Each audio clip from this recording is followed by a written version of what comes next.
Hey everyone, and welcome to This Explainer.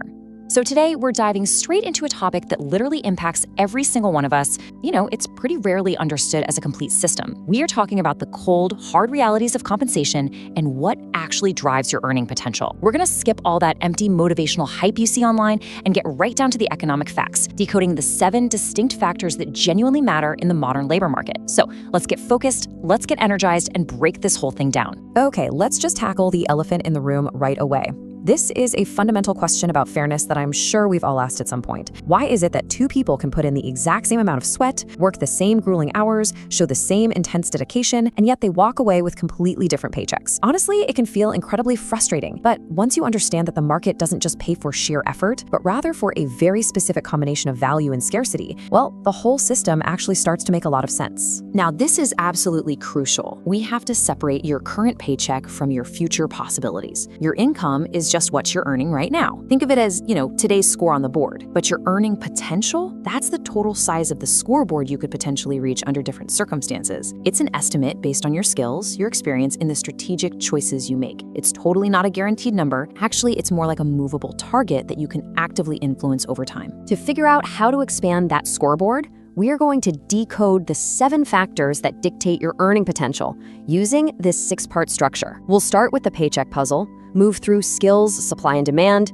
look at building your human capital, navigating the labor market, strategy and leverage, and wrap it all up with stacking skills for success. Let's jump right in. All right, part 1, the paycheck puzzle, effort versus economic value. To really ground these economic concepts, let's follow a fictional worker. We'll call them Jordan. So Jordan starts out earning a $45,000 salary doing routine administrative work. Now look, Jordan works incredibly hard. The days are super long, the effort is very real. But this 45 grand represents the current market value of that specific role. The work is totally necessary, but because those tasks are routine and pretty easily taught to a lot of other people, the economic value and therefore the compensation stays relatively limited. It honestly doesn't matter exactly how much elbow grease Jordan applies. The ceiling is just kind of set. Moving right along to part 2. Skills, supply, and demand, the real foundation of value. So here's where the rubber meets the road with the first 2 of our 7 factors. The big takeaway here is that you're rewarded for the economic value you create, not just your sweat. That's factor 1. Employers basically pay for skills that solve expensive problems, save the company time,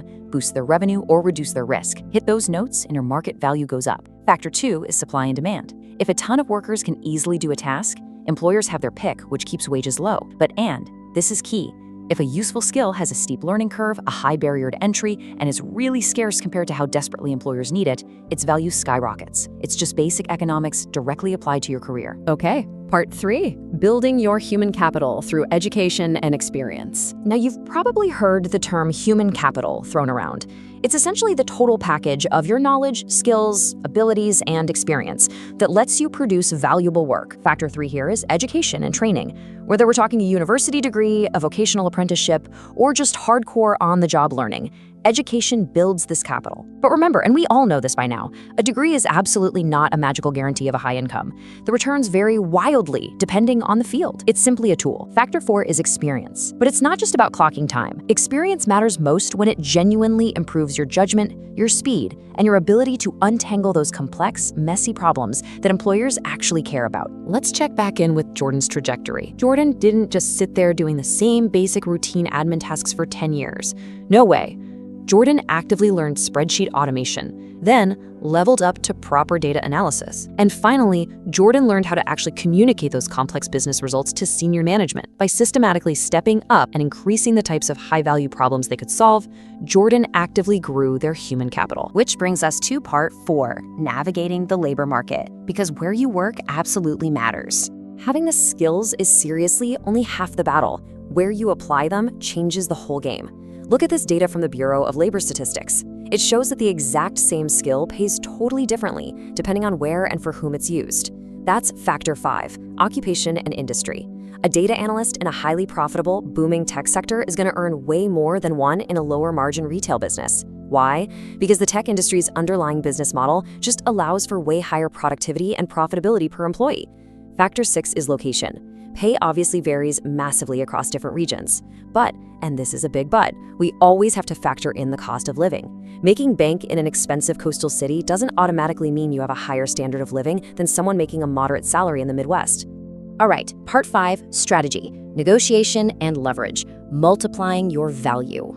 So how do you actually cash in on all that raw skill and human capital? Well, that's factor 7, which covers communication, negotiation, and career strategy. Technical ability is truly only part of your earning power. I mean, if you can't communicate your results, you are literally leaving money on the table.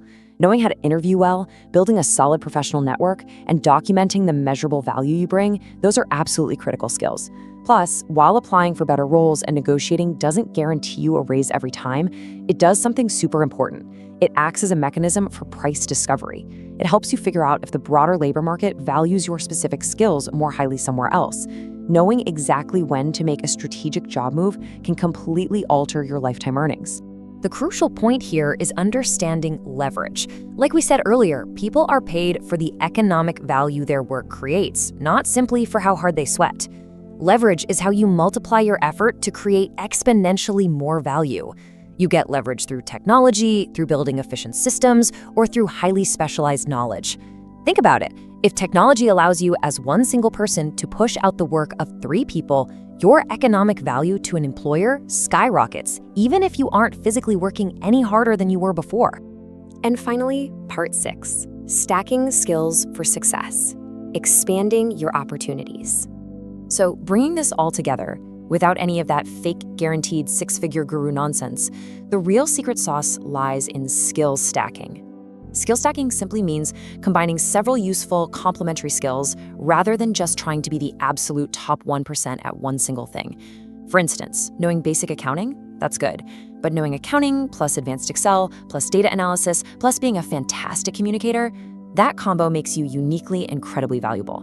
And this is especially true right now as AI completely changes modern workflows.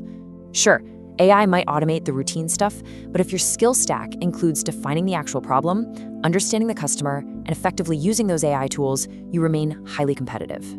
Let's look at Jordan one last time.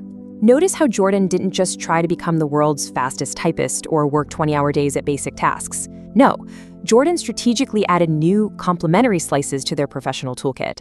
By stacking those admin basics with automation tools, then data analysis, and then business communication, Jordan completely expanded the range of problems they could solve. With that documented track record, Jordan could apply for roles where this exact, scarce combination of skills was highly in demand. Boom!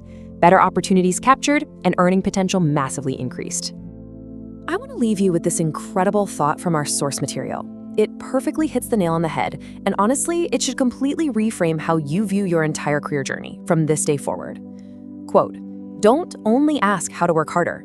Ask what valuable problem you can learn to solve." By focusing on building scarce skills, creating real measurable value, and strategically navigating the labor market, you take total control of that scoreboard. So look at your own skill stack right now and ask yourself, what is the next expensive problem that you are going to learn to solve? Thanks so much for joining me for this explainer, and keep learning.